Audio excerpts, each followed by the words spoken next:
said, we're one family. We need to get along. Exactly. And I think over time, because of the different ideology behind the quest for power and the quest for money, that the true ideology of religion has gone by the wayside. And I think it's actions like those being professed and certainly being done by Pope Francis that we're going to get back on the right track. Yeah, and St. Francis, religion is a story of the heart.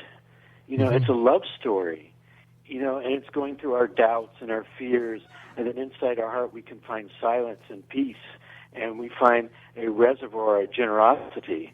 And so if the Pope restores the Church of the Heart, that's a huge step, because it's really, the true religion is the Church of the Heart. And when you read all the holy books of the different religions, they're also talking about a Church of the Heart. Yeah. And it's very exciting. And I can prove to anyone listening around the world tonight that what we are saying about the religion of the heart is so true. For example, come Christmas, everybody gets the Christmas spirit. Everybody digs deep in the pocket to help those in need. They give clothes to the people who need clothing. The food banks are filled. There's that magic in the air. And what these people don't understand is that magic is the religion of the heart. And all we have to do is keep it going. Can you imagine what this world would be like if we could have the Christmas spirit, which is the religion of the heart, for 365 days of the year? Yeah, and I think the important thing, people don't really know, we all feel we would like to be that way, but we're not that way. So the reason why I wrote the book is to share the steps that St. Francis took inside to open his heart and to find this big generosity of heart. We've lost the path. And even today, the Pope gave a talk today that the path is not an intellectual path. The intellectuals are never really happy. You give them one answer and they have another question. That's right. They're never really happy. And so we have to relearn the steps of taking us in our heart and healing our fears and finding this deep well of peace in our heart. And that's what St. Francis did, and that's also the training of Pope Francis as a Jesuit. He went through retreats and he came back and he came into his heart. Why do some people find it so easy to find the message of the heart, the way of the heart, and other people just never get it? No matter how hard people try to share the experience, share the knowledge, they just don't get it. Well, unfortunately, we're not taught this in schools or even in the churches, the power of compassion. What is compassion? It's understanding with heart the other person. We're not taught the beauty of forgiveness. We don't do it just for the other person. We do it for ourselves, because you can't be happy and be angry. That's right. You learn how to forgive. So we're not taught the skills of the heart. Hopefully Pope Francis will open the doors and the church will teach. How do you have a open heart? How do you be available? Most people go to church and they're just thinking for an hour and they don't feel anything. Well, you don't feel anything if you're thinking for an hour. You feel something if you're in your heart and we're available and we're open. And so it's a whole other way of being. I think over the years, the concept of church going from the meaning of the heart, the message of the heart, to the rich and the power has remained and turned into a sociological event. And people today go to church because of social need, social acceptance. It's part of being a group, and they don't have an idea why they're doing it. All right, they go, they pray, they pray to God, they ask for forgiveness, they offer their prayers to other people. But once that hour is up, it's back to you. It's back to the usual way of living. Well, also, unfortunately, the church, many religions, it's about us being right and the other person being wrong. So they meet for an hour and share how right we are and how wrong everybody else is. And that's not really what religion is about. You know, Jesus Christ and all the great teachers, they reached out to everybody.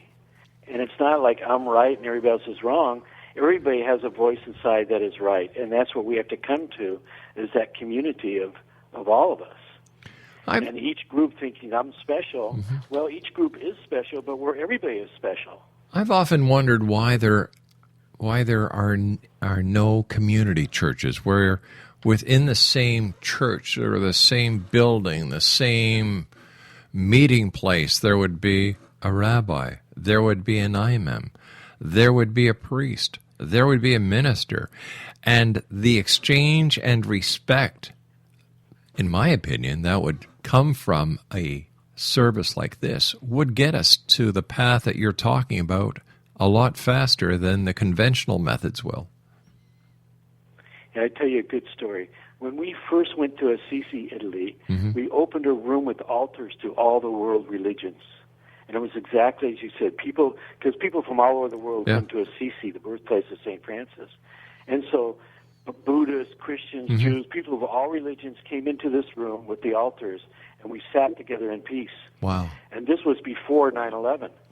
And then after 9/11, it felt really good as Americans to be in Assisi, Italy, with this room with all the altars to all religions and having us come together instead of fighting each other. That's fantastic. How long did you were in Assisi for 12 years, you were saying? Yeah, we were bringing groups there for 30 years. Wow. And then after a while, my wife said, if you love it here so much, why don't we live here?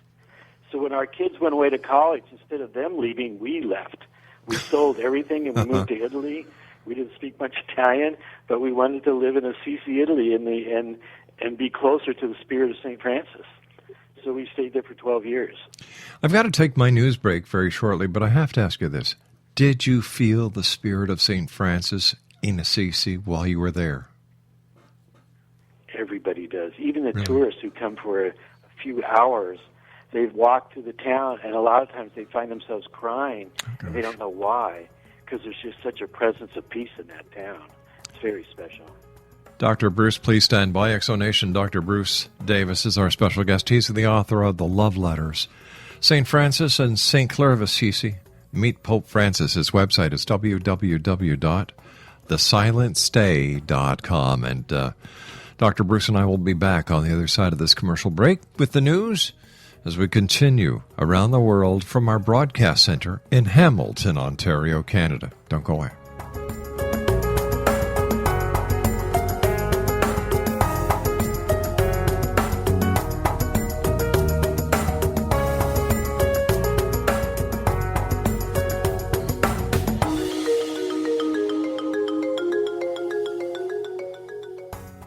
Are you considering calling a psychic to read your situation? Then consider David Champion, a psychic medium for more than 20 years with thousands of readings under his belt. David Champion will make you feel comfortable. He has proven to be honest and accurate. He's a straight shooter. There's no guesswork. What he sees is what you get. While he is a medium, most of the calls focus on relationships, not only love, but work, school, neighbors, and more. Need help with finding a job and preparing for the interview? Are you dealing with people who are obstacles in your path? For more information, go to davidchampion.com, $1.50 per minute paid by credit card with a minimum of 30 minutes. For your reading with David Champion, call 1-877-702-8598. That's 1-877-702-8598.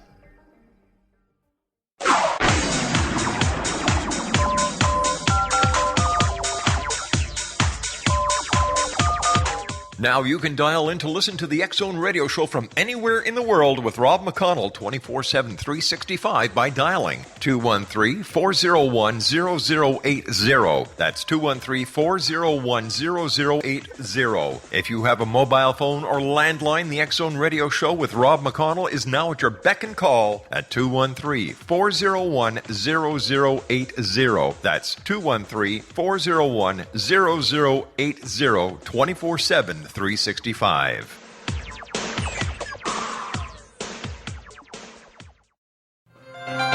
This is the X-Zone Broadcast Network, broadcasting worldwide on broadcast affiliates and satellite program providers, including CNN Broadcast Network, Sirius Satellite Network, Star Media, Good News Radio Network, Angel Broadcast Network, Wiki Broadcast Network, and WPBN TV. For more information on the X-Zone Broadcast Network, visit us at www.xzbn.net.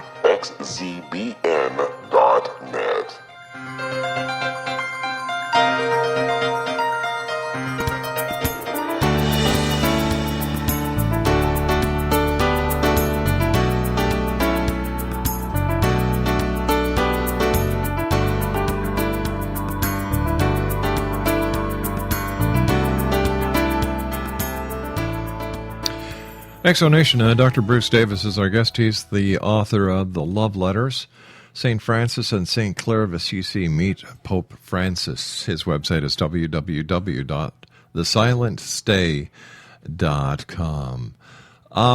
What was it that drove you, or was the catalyst behind you in your quest for knowledge about St. Francis of Assisi? Well, I was trained as a psychologist, but I found that psychology is not complete, that people really need a spiritual life. They need a deep connection with their hearts in order to be happy. And unfortunately, in psychology, for the most part, we talk more about our thoughts and our feelings, and we don't go to the next level of finding inner peace, compassion, forgiveness, and find this deep joy that's in our heart. And then in my travels, I've lived in many parts of the world, or several parts of the world. When I came to Assisi and discovered St. Francis, he was a complete human being. You know, he felt all of his nakedness, and inside his naked heart, he found this big peace, this big sense of inner peace. And so psychology and spirituality come together through St. Francis. And so that was a very powerful time for me. Why do you think people should read your book? Well, the book is really to understand the possibilities of Pope Francis. And it talks about his inspiration, which is St. Francis and St. Clare, and the big spirituality that they discovered.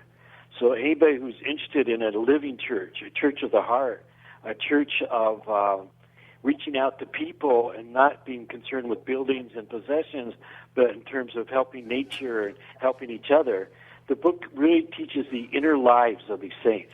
These saints are writing each other back and forth letters, talking about how they discovered their heart, how they went further into their heart, and what their fears were, and what the life is really like. And so the book is really for all of us to find a much deeper spirituality, which is not about rules, but it's about risking and trusting and joy and giving, and humility. So it really shares the lives of these great saints and more important, their hearts and how they did it. When you look at all the people that you've had the opportunity of having stayed with you at your retreat center, Silent Stay, what have you learned personally by meeting all these people? Well, it's really interesting. Our culture is so intellectual. But what happens in a few days when people unplug and spend a few days in silence or peace and quiet, instead of being so busy with our minds, you can actually come and feel the presence of quiet in our hearts.